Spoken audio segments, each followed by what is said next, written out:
Hello, hello.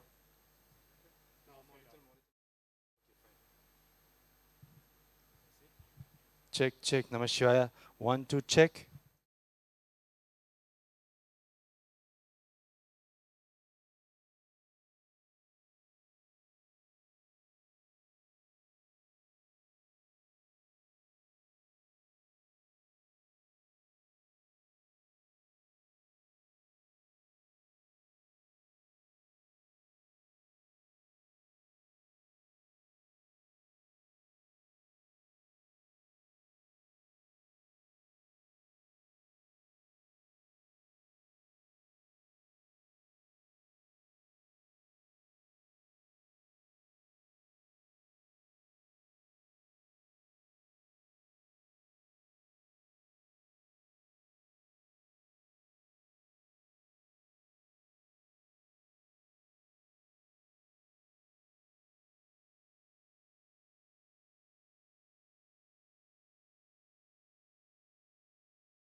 Yeah.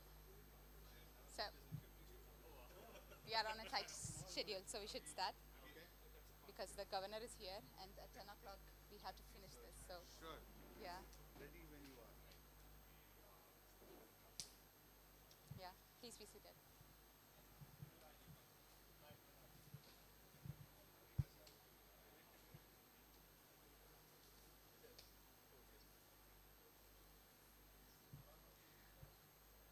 Good morning, everyone. A very warm welcome to the Technology Security for One World Summit. We are delighted to have some of the most influential representatives from civil society organizations joining us today to share their insights on the latest achievements in technology, security, and transparency. We thank all the attendees for your participations in the proceedings over the next couple of days. Before we get into our session, I wanted to provide you a brief recap of our working group efforts so far. Can you share the slides? No.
Online.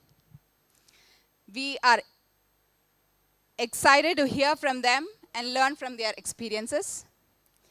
Each CSO will have around 8 to 10 minutes to present their Udhaharans. And if applicable, they may field to a couple of questions, but this should be within the limit of 10 minutes. Because of our next session, we are really tight on schedule, so we kindly request you to stick to the time. Yeah, so with that, let me welcome the first speaker of this morning, Mr. Apurv Kulkarni from OMI Foundation.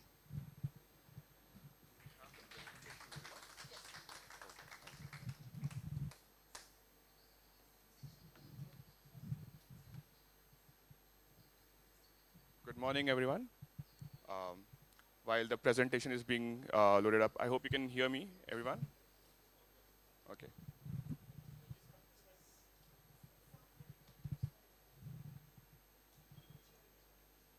So while the presentation is loading up, let me just tell you a little bit about OMI. OMI is a think tank. We do public policy research and social innovation in the field of transportation and mobility. We have 3 interconnected centers of excellence within our institution. These are centers for inclusive mobility, wherein we look at future of work and accessibility and inclusion, essentially trying to make sure that both from a supply and demand side, the transport systems are equipped to service and meet needs of diverse population. We also have Center for Future Mobility. Under the center, just last month, we released India's largest mobility study. By the way, you can let me know whenever the presentation is loaded up so I can switch to that. You don't have my slides? Should we go with someone else? Because then it'll be difficult for me to make the presentation. I've sent it across to you.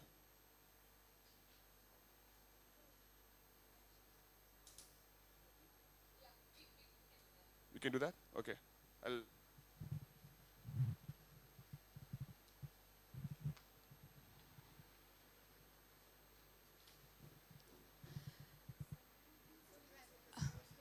Yeah, so.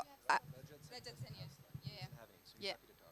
Okay, so let me welcome our next speaker, Mr. Rajat Sen from FS ISAC.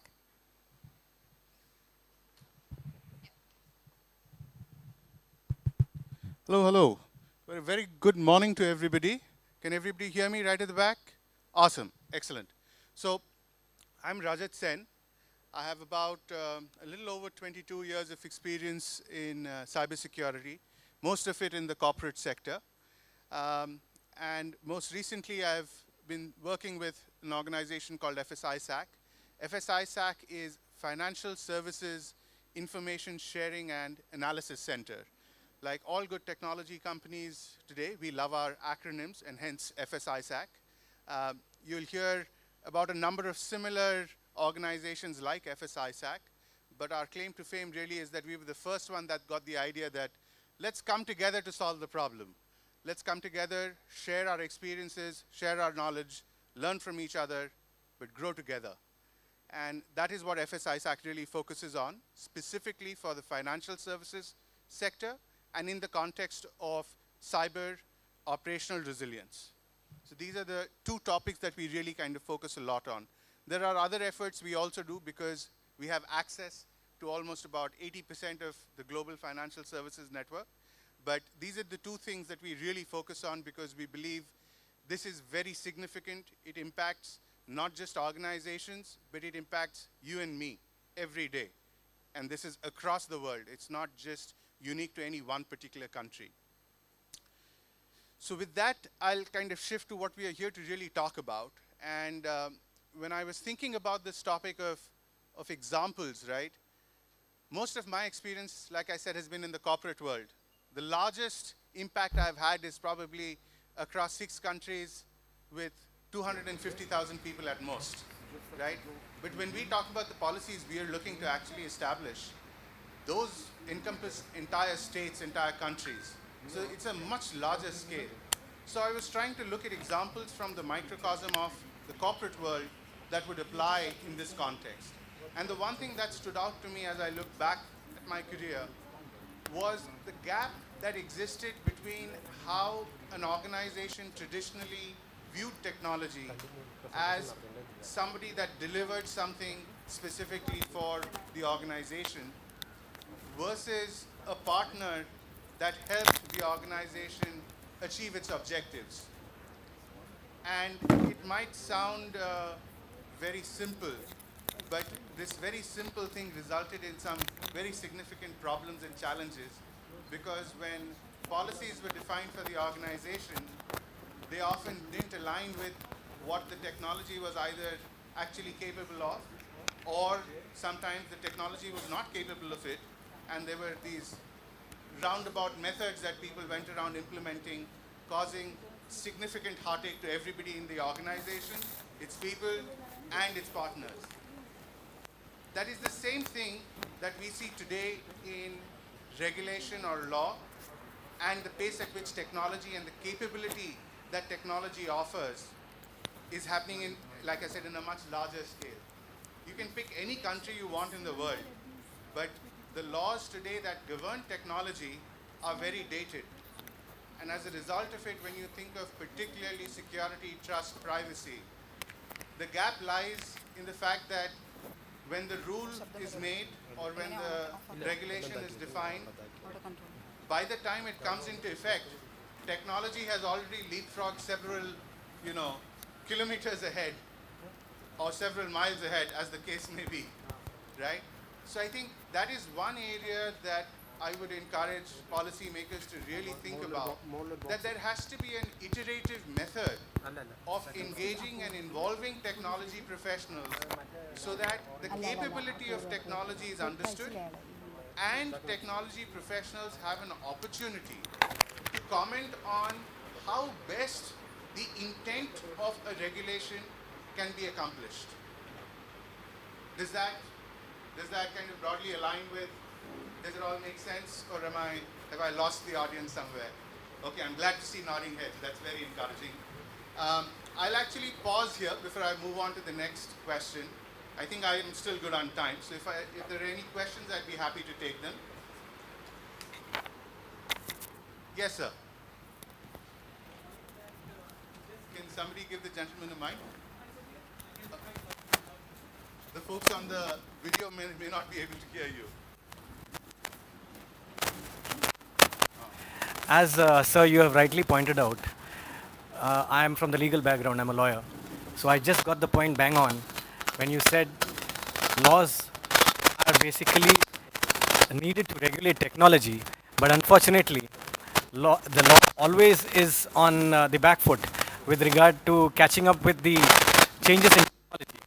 But however, as a point of caution that I've been thinking about also these years, that we, I sort of don't understand how could law foresee what would be the change in technology and maybe create regulations which could meet them when it happens. It's a difficult scenario or a ratio to put in. So Absolutely, that's a great point, and I'll reiterate the point that the gentleman made, that it is very difficult for us to establish a law that is not set, right? It's constantly changing. That means you can't enforce the law. So, great point, but what I would say in response to that is, let's say today our laws are anywhere between 15 to 10 years or more behind. Let's reduce that gap. Let's start there as a first step. And as technology changes, I think the better alignment there is, just as we see in the corporate world, right?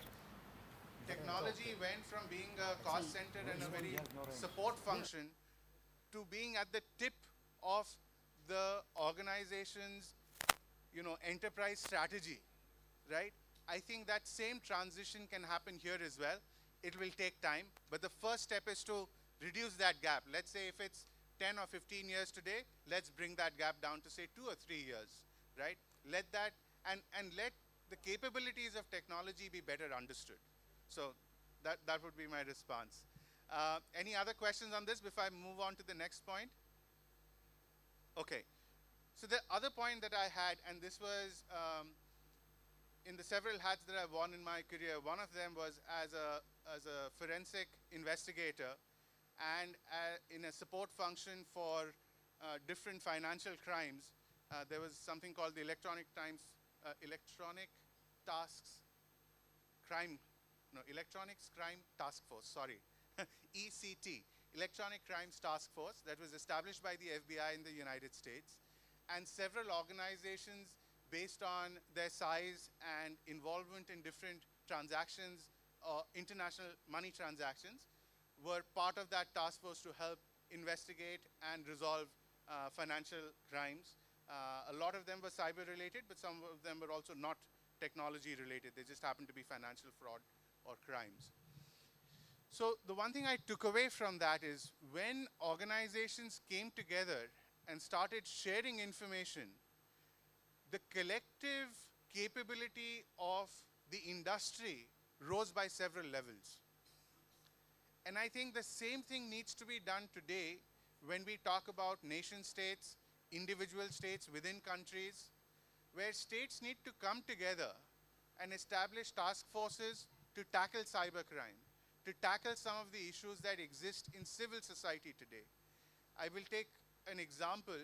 In the last 4 years, ever since UPI came about and other peer-to-peer financial transactions were allowed in India, there isn't a single day that has gone by where I have not read of at least 4 to 5 cases of somebody being defrauded, right? And like I said, I'm not taking a small sample. This is every day. I read the paper every day as a matter of habit. And every day I come across these instances. Now, the problem that lies with this issue today is nobody has any liability for this transaction except for the victim. So nobody is interested in actually solving this problem genuinely because they have no skin in the game. So we need organizations to come together. On the corporate side, it would be the telcos, the financial services organizations, retail banks, insurers, right, investment agencies, etc. And on the government side, we need the police force, the cybercrime cells within the country first to come together, and then there be joint task forces so that for cross-border investigations it is easier. And the reason I say this is that I've been part of so many investigations that it was so frustrating to reach a point. We are reaching the time. I'll just finish this point and I'll close there. That you reach a point in the investigation where you know you can pursue this person, but there is no legal avenue to do so. Because they've either crossed boundaries and they are now in somebody else's jurisdiction. So I'll leave with that, as something to think about, and thank you for the prompt. Thank you, Richard. Yeah, because of the governor's visit, we are really short on time. Yeah, so our next speaker is Apur Kulkarni from OMI Foundation. Yeah, excuse me, Apur, sorry for the inconvenience before with the slides. Now we have fixed it. Yeah. So hello again. Thank you for the presentation. Let me straight away jump into the presentation. Can you go to the next slide, please? So I'm going to introduce you to Sneha. Sneha is a disabled college student. She every month spends 5,000 rupees on rickshaws, autos to get to her college. Now, interestingly, she could have spent on almost 70% of this money had she been able to take buses. The bus stop is quite close to her house, but she's not able to do that because buses are not accessible, which means usable for someone like Sneha who uses a wheelchair. And for Sneha, whose father is the sole breadwinner, financial situation in the family is tight. So well-meaning relatives are counseling father, why do you need to educate a disabled girl? And on Sneha's part, from her own will, she often misses classes because she wants to save on that travel money. But she's fearful that her father very soon will ask her to stop her education because they simply can't afford it. Next slide. This is not a story that's unique to Sneha. There are about 23 crore women, people with disabilities, senior citizens in the country, in urban India, who can't afford accessible modes of transport. Next slide, please. See, the trouble is that about 6% of the bus transport system in the country is accessible, fully accessible, which means the rest of it is not accessible. For the modes which are more accessible, like metros, it's almost 2.5 times as expensive as the bus system, and you can only imagine that the other modes of transport are even more expensive. For people with disabilities, their labor force participation is low. For women and girls, there's a huge gender and pay gap. This is a statistical way of saying a very simple thing. Accessible and inclusive transport options are scarce. Where they are available, they're very expensive, and they're out of reach for people who perhaps need it the most. Next slide, please. And governments are not unaware of this. They have been trying to subsidize transport systems through something like passes or free tickets. Free tickets especially are in fashion these days with elections around. But they also have their own limitations. For example, they're subjected to fraud risk. There's leakage of subsidy on one hand. It prevents the organization from collecting transport data, which is aggregated by gender, age, and disability, which can then help in better transport and policy making. There's also operational overheads, which are much higher, and they also result in financial unviability of the transport system at large. And for the users themselves, these options make them feel like they are treated less favorably than a paying customer by the transport operators, which then discourages them to take those trips once again. All of this is resulting in a huge economic loss because talent of India is not being utilized in the best possible way. And that's something that we need to work on. That's also true for other countries in the world for that matter. Next slide, please. The solution that OMI has conceived of relies on 4 critical pieces of infrastructure, which, by the way, already exist in India. The first one is National Common Mobility Card, which is basically an electronic payment solution for transport systems. It can be used elsewhere as well. It's implemented in Delhi. The second one is Aadhaar. I'm sure all of you are enrolled with Aadhaar. The third one is Unique Disability ID.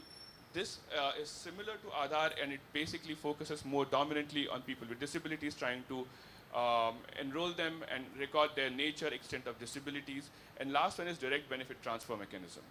All of these pieces are already in existence. Stitching them together will help us in delivering subsidy digitally to the user. Let's see how this works. Next slide. It's a very simple mechanism. A user takes a trip using an accessible mode of transport, let's say metros. They pay for the trip using their National Common Mobility Card.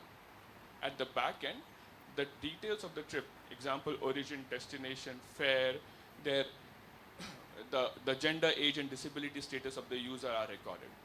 This information is then used to calculate the subsidy entitlement for this user. Eventually, the subsidy is credited right into the bank account of these users. And this is very beneficial because on the transport operators end, they don't have to wait for months and years together to get the subsidy in their account. For the users, they are able to take trips at their will, and they're also able to get the money without any subsidy leakage in their bank accounts. Next slide, please. This obviously makes transportation more inclusive, more accessible, more affordable. It facilitates data creation, which is disaggregated by gender, age, and disability. It helps in better policy making, unlocks a lot of socio-economic opportunities, because up until now, where these users were restricted by unavailability of accessible transport systems, they will be able to go to schools, colleges, get better health care, get employment and earn livelihood, participate in recreational activities, which overall results in better quality of living. It delivers on several sustainable development goals, which is important for the world at large. But most importantly, this is a scalable solution. This solution can be rolled out across India and, for that matter, in the rest of the world as well, just as UP and some of the other success stories are from the country. Next slide. In terms of policy interventions, it's a very simple ask. Number one is accelerate the adoption of National Common Mobility Card. We have it in Delhi. Some other parts are also adopting it. We need to accelerate that. We also need to fast track enrollment of people with disabilities under the Unique Disability ID framework. We need to build a framework which stitches together 4 architectural elements that I've specified and pilot in one city. Thereafter, we can learn from our pilot experience and scale it up to 100 cities. We also need to extend the use case to other places, like, for example, buying an accessible vehicle, or for that matter, taking an auto rickshaw or a taxi ride, which is constituting the intermediate public transport systems of the world. And lastly, have it available in every single city, town, and village in the country, so that transport accessibility and affordability is not a restriction for reaching the full potential for any person from any background. Next slide, please. This solution was awarded the Smart City Solution and Inclusive Cities Award by UN India and National Institute of Urban Affairs. We are working very closely. Thank you. We are working very closely with United Nations, Ministry of Housing and Urban Affairs, and other government organizations to pilot this. And we hope that very soon this will be rolled out in more cities, including Coimbatore for that matter. And we'll see more accessible, more affordable modes of transport being available to a wider population. Next slide. This is our team which worked on this concept. Next slide. I was just introducing the organization, OMI. We work through 3 interconnected centers: Center for Inclusive Mobility, Center for Clean Mobility, and Center for Future Mobility. We would look forward to working with everyone in the room to take some of our work forward and make sure that transport systems are meeting the needs of wider section of population. Next slide. These are our contact information. You also have a QR code over here that will take you to the website and you can learn more about us. That's all from my side. I'd love to take any questions if you have.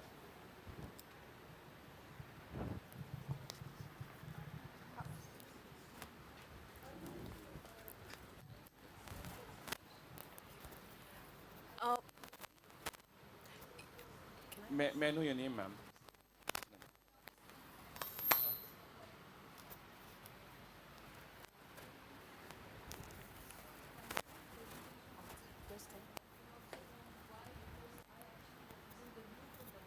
I'm not at all smart digitally, I'm not computer savvy, and I work with people in the community who are more or less like me, and some of them have no access to information. In fact, I would like to know what is the status of development in Delhi for the mobility card, since you said it's just been rolled out in Delhi. So in Delhi, the National Common Mobility Card is being used in metro systems. The plan is to roll it out to other modes of transport, including buses. This is an initiative which was pioneered by the Ministry of Housing and Urban Affairs, and they are working to roll it out to more and more modes of transport. The plan, of course, from the ministry side is to make it available across the country. There are similar efforts in other parts of the country. For example, Maharashtra has something called Mahacard, which is on similar lines. Parts of Mumbai and Nagpur, for example, have implementation around this. But yeah, that's the long and short for you. Thank you, Apurv. Thank you so much. Thank you.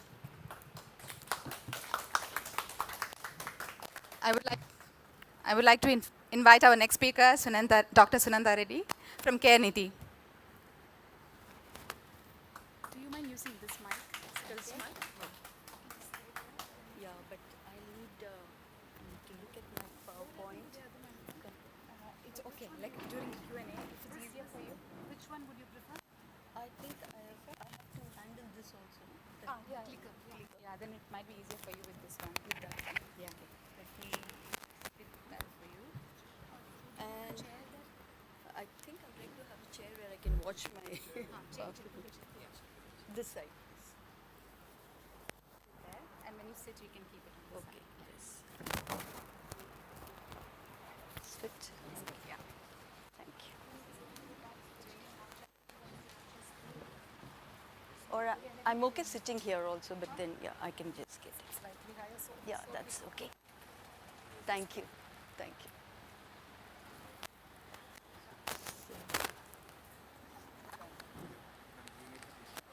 Yeah. you Yeah, can use the clicker. I'll use the clicker. Stand. Right. Good morning, everybody.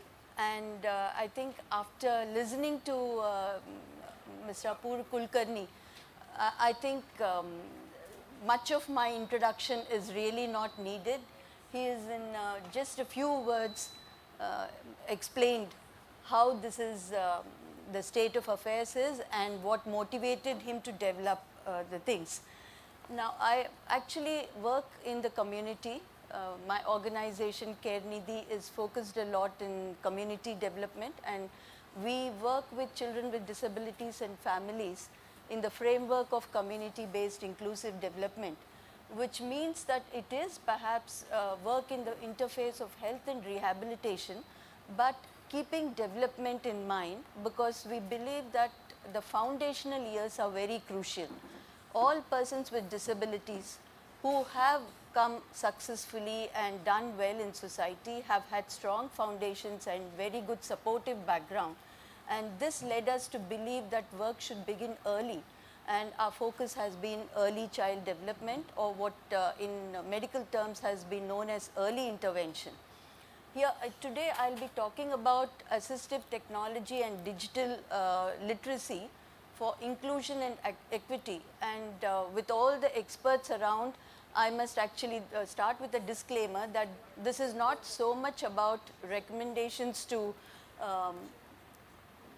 so much about recommendations as about sharing our experiences from the grassroots and explaining how a user would like things to be in developing this. Here, there's no point for me to go on defining assistive technology to this audience, but one good thing is that it has been now accepted as a subset of health technology as well. So all of us are today trying to see how best we can reach out to children with disabilities for health, education, and all other social development. This picture shows a child who's saying this is not just a wheelchair, it's a dream on wheels. For many, wheelchair is a very simple assistive aid. It doesn't even classify for the technological discussions that are here, but in areas where I work, this is also not easy to get. And I haven't yet found close to our neighborhood children's wheelchairs, a wheelchair for children, and we have to actually adjust a regular wheelchair with lots of pillows and mattresses for the child not to fall or use a pram or something. Now here the only important point, because I'm just skipping many slides because I want to focus on what is very relevant to the day. Here this is a global report on assistive technology from WHO and UNICEF, which shows that the reported need and access vary in countries with the Human Development Index, and we are quite low on this. So there is a big need for people-centered rights approach. It's not just enough that there is technology development, but is that technology available to people and how user-friendly that is. And this is also because technology for many of these people is what is known as reasonable accommodation. In fact, for their daily living, they would need these as necessities and not as anything special, but because the access to technology is essential to fulfill their potential, as Mr. Kulkarni already said. I'd like to quote Jane Velkoski with muscular dystrophy, who said, freedom of movement, whether on feet or on wheels, is a human right. Freedom should not depend only on luck and charity, because this person got wheelchair because somebody donated. But if there's no donation, many of our children, don't have access to this. And again, as I said, this means that it is something that is necessary for the children to overcome the problems related to disability, and we need to make those appropriate modifications so that they can develop their potential to the maximum. Now, all these are very common. I think these are such simple technology, and even specs that we are wearing, we cannot function without our specs. These are all simple technology, and our children have problems accessing specs and hearing aids when we are talking about bionic implants and cochlear implants today, a bionic eye. So I somewhere felt that, the ones that you saw previously were for children with physical problems like cerebral palsy, and then there's so many multiple disabilities, hearing and visually impaired, have certain facilities. I mean, some technological developments available, but even those are not accessible for children in the community, whether it's voice recognition software, screen reading software, magnifying technology, organizational tools to bring both hearing and speech together, and hearing transmitters.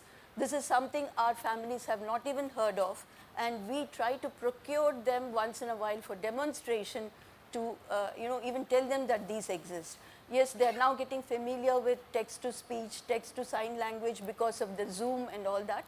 However, the provision of services and products remains very low. As I said, we need to identify which children need these early and simplify our referral systems and integrate it to health information systems. But the reason I'm focusing on health information systems is because one of the solutions I think that children can get these is if we can even make technology products, simple ones like these, as a part of universal health coverage. Because you're talking about medicines, you're talking about some complicated technology, and why not? Why not these? So I feel that all these are available but not accessible to all. A view from the margins a little more, if I go on to say this, somewhere we need to see that children get into schools, and there in the education also there is an equal, they can continue with their development on an equal basis. Lack of all these cognitive aids, especially for dyslexia, autism, the communication, lack of communication greatly affects children with intellectual challenges and sensory challenges. So many of them drop out, and we have a large chunk of these children coming to us though at least children with CP manage to go in their wheelchair to schools.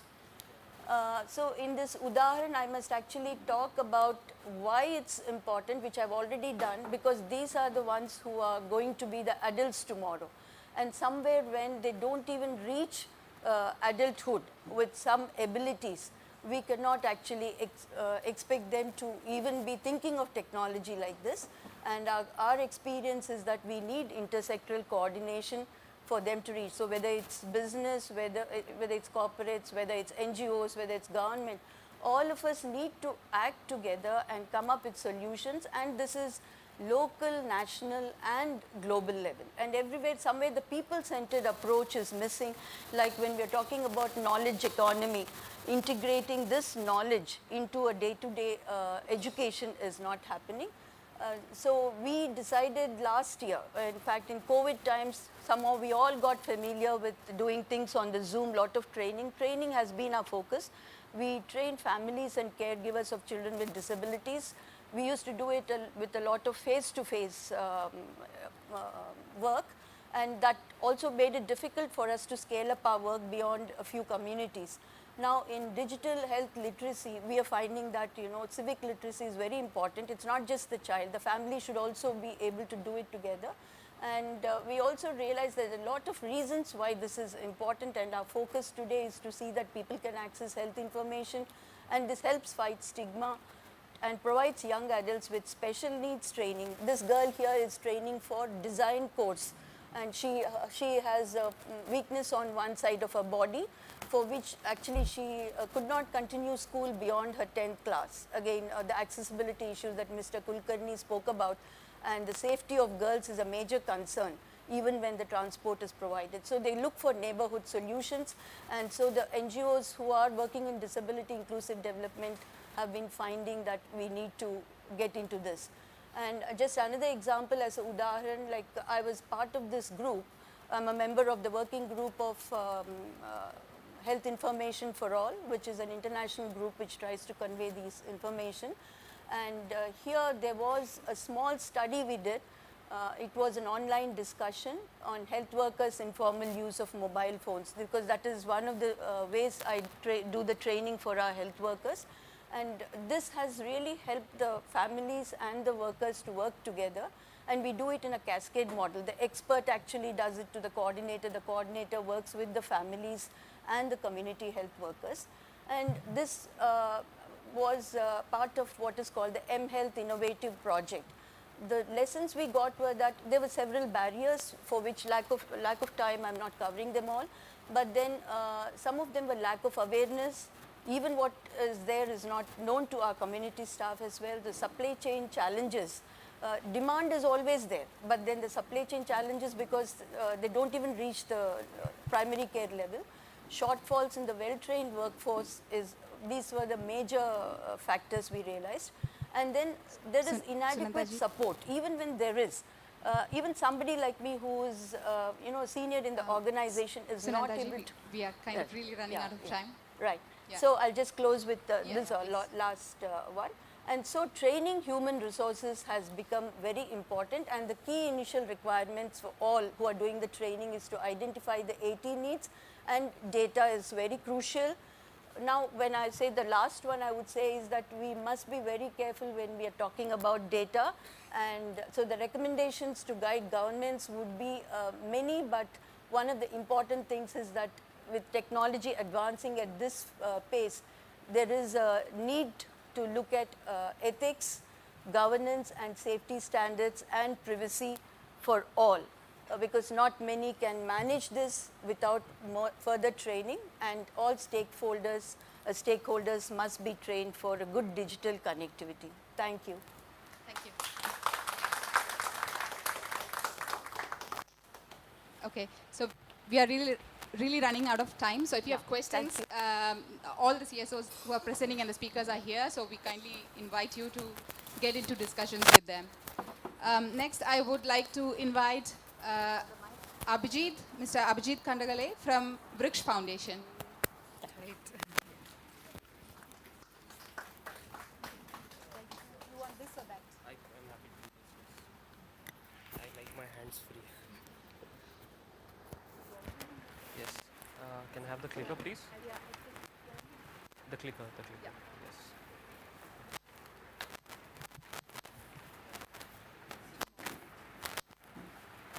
Good morning. Okay, let me just, yeah.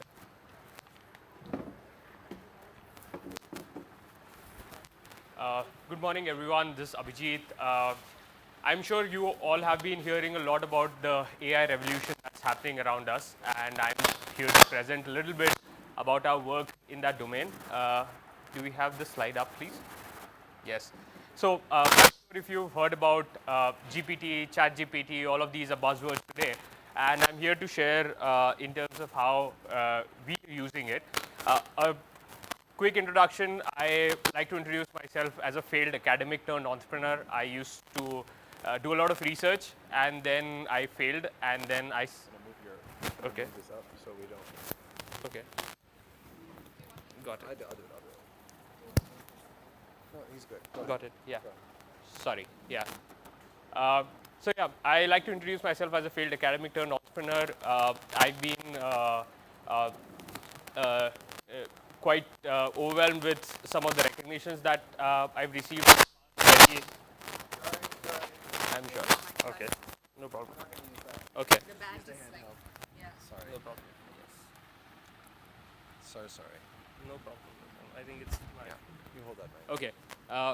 Sorry. What is Sorry about that. what is But yeah, let me jump in. So I run an organization called Vrix Ecosystems that is a non-profit that works in entrepreneurship education.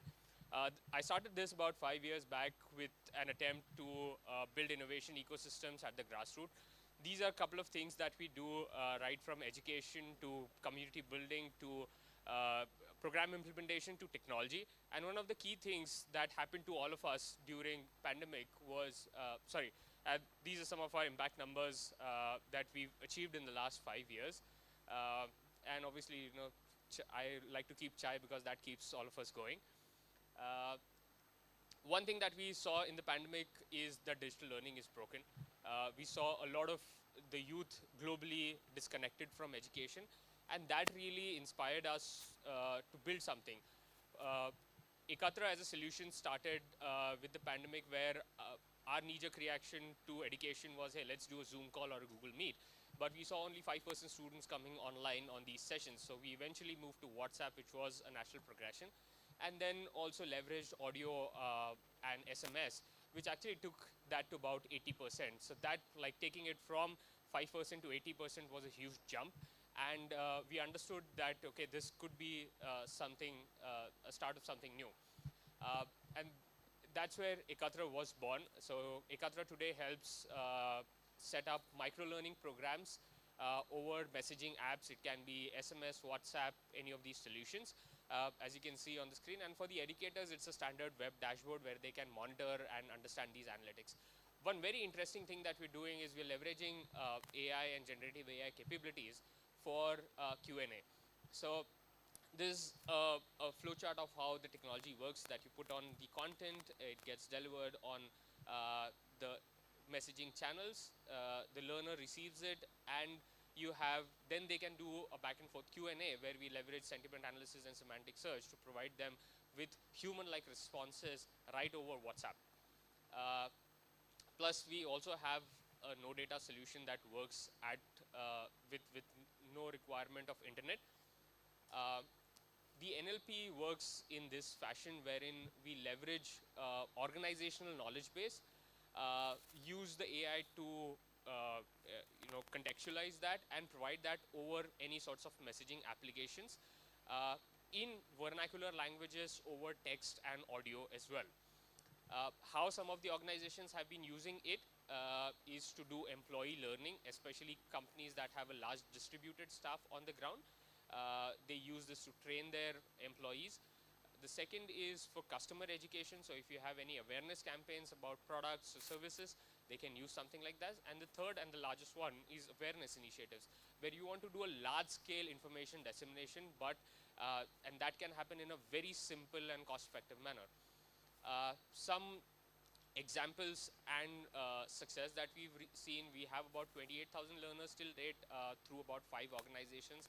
Our test completion rates on this platform is about 75%, and these are some of the examples. So we worked with Sheroes and Google Women Will for a micro-entrepreneurship program for women.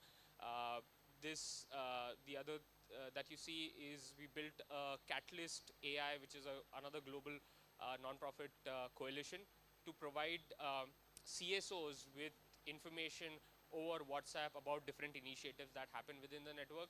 Something very interesting that we're building is how do you leverage AI for grant writing and proposals writing and stuff like that.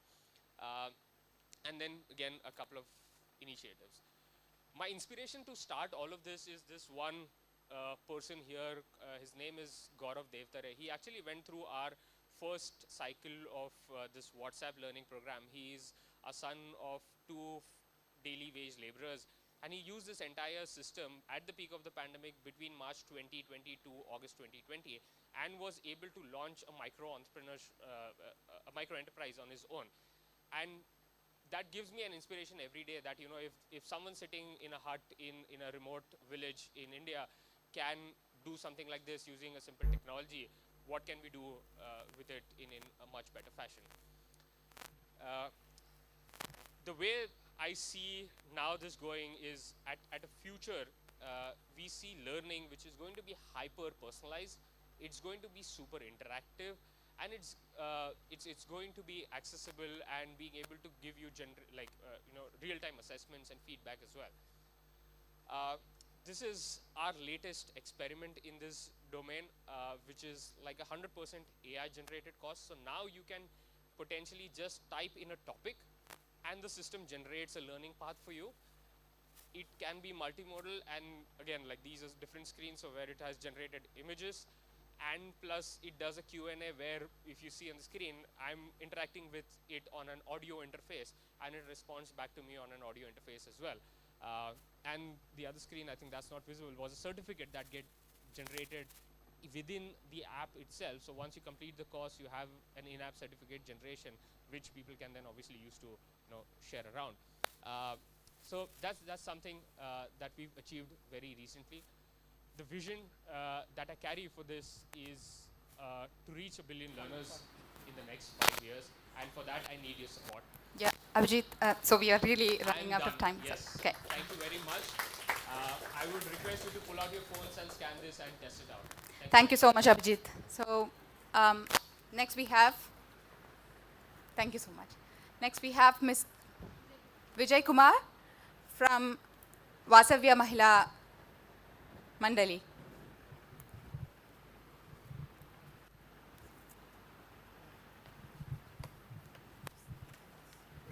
We have slides? Yeah. You can change your slides yourself. So you have 7 minutes. You have to. You can use that.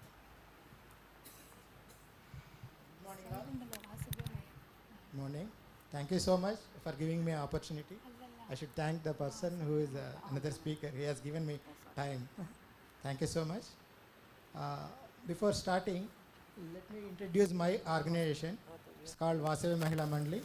It's a 54 years organization working in Andhra Pradesh, Telangana, and Orissa states. So the president of the organization is no more. I mean, past president is a Chennipati Vidya. She was no more. She is the recipient of Jamanlal Bajaj Award 2014 for the constructing.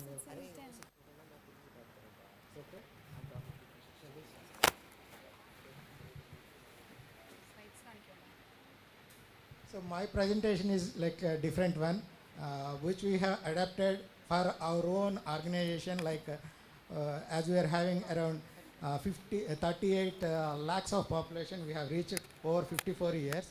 To manage that huge data, we need a lot of technology. So this is the organization. Yes. So we started or established in 1969 and registered in 1975.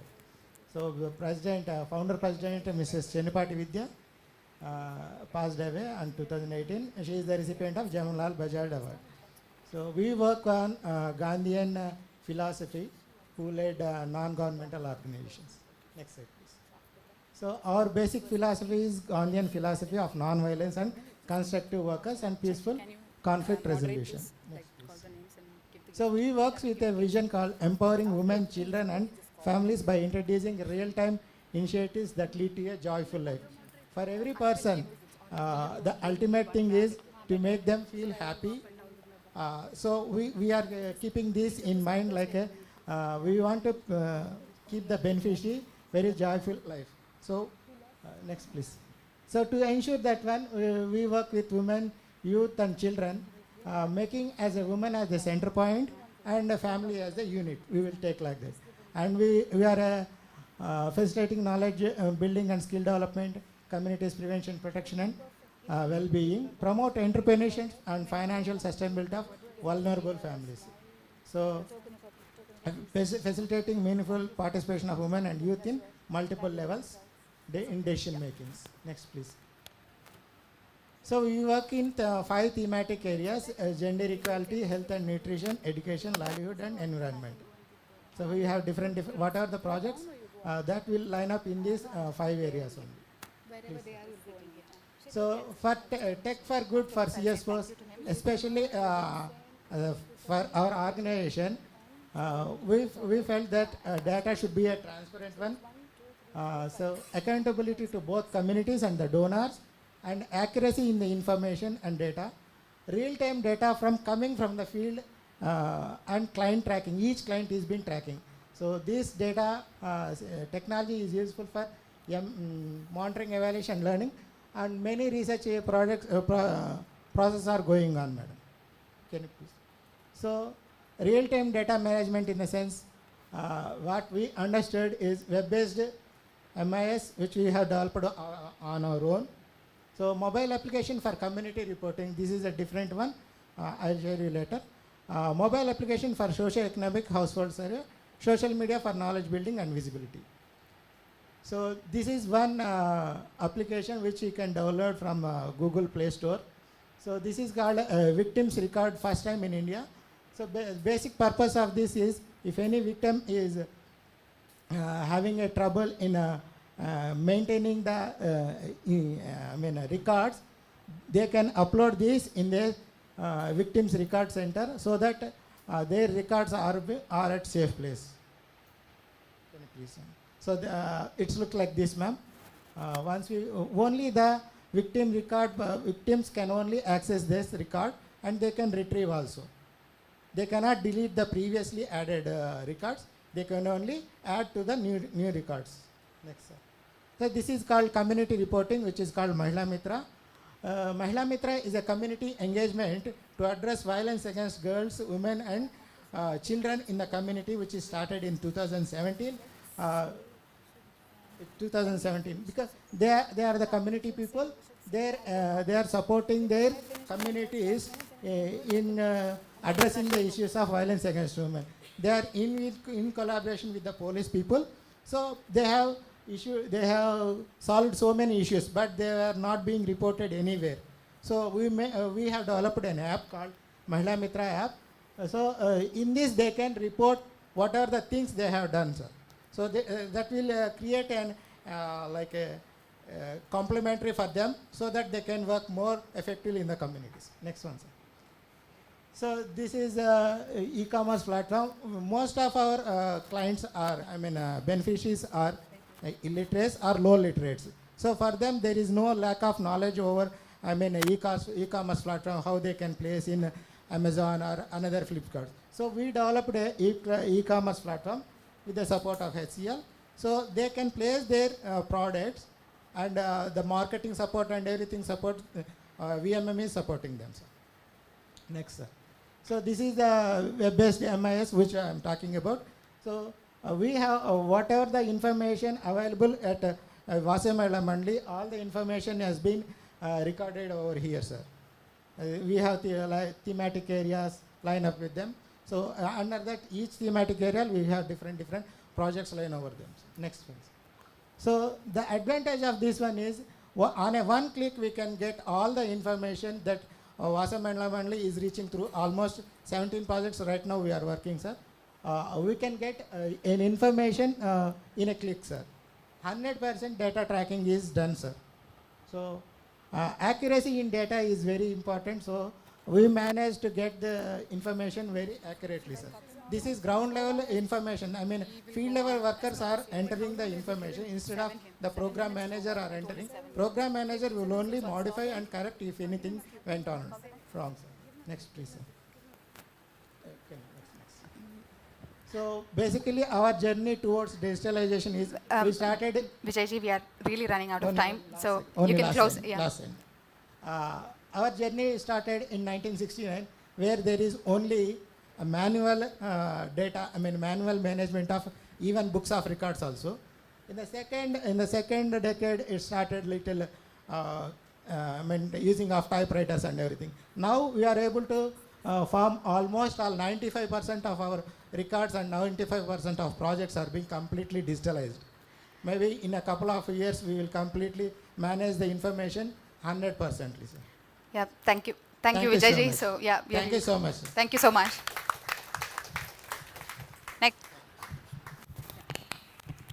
Next we have Mr. Sundar Narayanan from AI Tech Ethics. Okay, glad to be meeting all of you here, and I'll make my presentation much more simpler. I know I'm between the session starting and you all, so I'll make it very simpler. Madam made a very good presentation in that there was a quote about freedom should not come as a charity or luck, right? I just want to twist that statement to make it different. Ethics cannot come as a charity or luck. So I'm an ethicist, and I'm interested in AI ethics and governance. That's exactly what I'm dealing with. Doesn't matter if you do. No, this is not the one. It's okay. So as an ethicist, what I'm interested in is how do we deal with this equation, right? The primary equation that we are struggling with, and we all know this over the years, is that it's an equation between ethics and economics. It's an unbalanced equation between ethics and economics. Economics wins and ethics proves it wrong. And this is the same cycle that we've been going through, and it will continue to happen. Now, what do we need to do if we need to ensure that the emerging technology is more ethical? All we need to do is how we can establish contours in a manner that we can strengthen the equation on one side so that the disbalance is much lesser. That's the primary intent. If we need to do that, what do we need to do? We need to impact 4 areas. First, we need to impact education. People need to start thinking about it in a manner that they can understand the ethical implications. Most of us, most of the students, and even most of us here in the room may not be able to interpret it very well at this point in time because we are not engaged in understanding ethics, right? So education is very important. Then the second part is research, right? Research capability is specifically focused on ethical implications. Ethical implications are not just necessarily only social implications, it has a lot of economic implications also, right? So looking at it as economic and social implications of ethics as a research is very, very important. Third, developing standards which are foundation to ensure that you are able to establish a baseline of what is expected to bring the equation to an equilibrium state is very, very important. That's the third important thing. Then the fourth and the last piece is how do you involve multi-stakeholder groups? Now, Apur was here and ma'am also spoke about it. These are multi-stakeholder groups. You need to bring those stakeholders into conversation in every kind of projects and environments that you involve emerging technology to see how we are able to balance this equation. At the end of the day, ideas emerge when curiosity meets clarity. All we need to provide is that clarity for the curious minds of tomorrow to enable to balance the equation between ethics and economics. Thanks a lot for your time. Appreciate it. Okay. We have to make it quick. So who's deciding what's ethical? Brilliant. That's why I said we need multi-stakeholder group. Ethics is a shared model framework. It's about and the shared model framework changes from state to state, country to country, jurisdiction to jurisdiction. All that we need to consider is how we are involving every diverse set of groups in enabling that decision. And the decision may not be constant. It will flow through, but we should be prepared to go through that process. And we've done this in the past. We will continue to do it. It's just a matter of facing the challenge of ethics versus economics. Thank you. Thank you, Sundar. Thank you so much. So thank you so much to all our distinguished speakers. We have come to the end of the session. We have a small token of appreciation to all our speakers. And yeah, I request.